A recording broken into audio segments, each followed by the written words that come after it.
Après cette découverte capitale sur le traceur, Emma fonce droit dans la forêt pour délivrer l'information à Norman et Ray. Et en effet, ce traceur est indétectable au toucher. Prochaine étape, le désactiver. Il y a cependant un problème. Même si les traceurs sont désactivés, rien ne garantit que les enfants suivront, et il en est de même de leur capacité physique. Une idée vient à la tête d'Emma.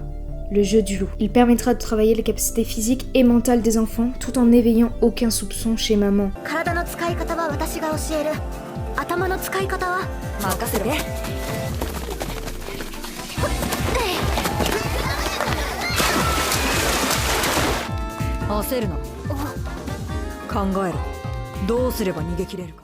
C'était bien trop beau pour être vrai. Maintenant, Sœur Krone est de la partie et compte bien tester les enfants. Emma refuse cette possibilité. Elle est très rusée et attrape sans grande difficulté les plus jeunes. À deux doigts d'attraper Phil, Krone se fait surprendre par Emma qui se cachait depuis tout ce temps.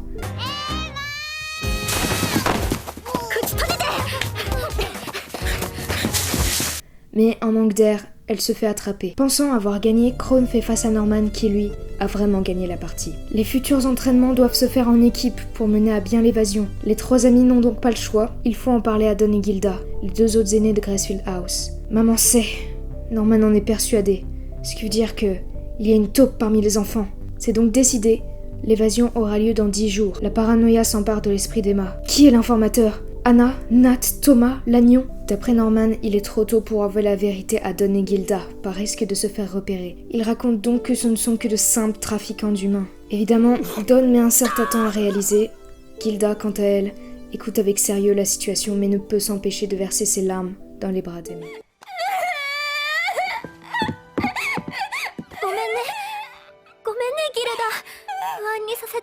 Il ne faut cependant pas exclure le fait que l'un des deux soit l'informateur. Norman a donc l'idée d'un piège, cacher des fausses cordes et guetter si la taupe agit. Gilda est la première suspecte. Depuis plusieurs soirs, elle sort au milieu de la nuit sans aucune explication. Emma décide donc de la suivre discrètement. Celle-ci rejoint Sœur Krone. Emma ne comprend pas. Krone tend un piège à Gilda, mais elle résiste et sort de la pièce. Emma est fière et rassurée de sa petite sœur. Norman, quant à lui, se rend dans sa chambre, là où se situait l'une des cordes. Et là, coup de théâtre.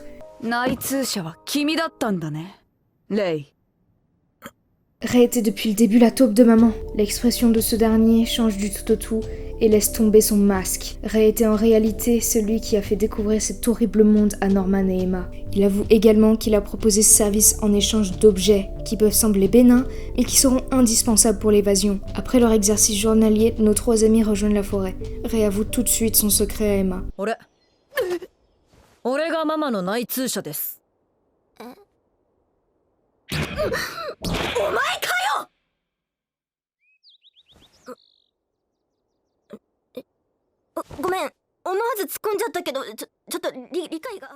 Sans grande surprise, Emma est choquée et lui demande de ne plus faire de tests sur ses frères et sœurs. Après plusieurs jours à observer maman, Emma et Gilda ont remarqué quelque chose.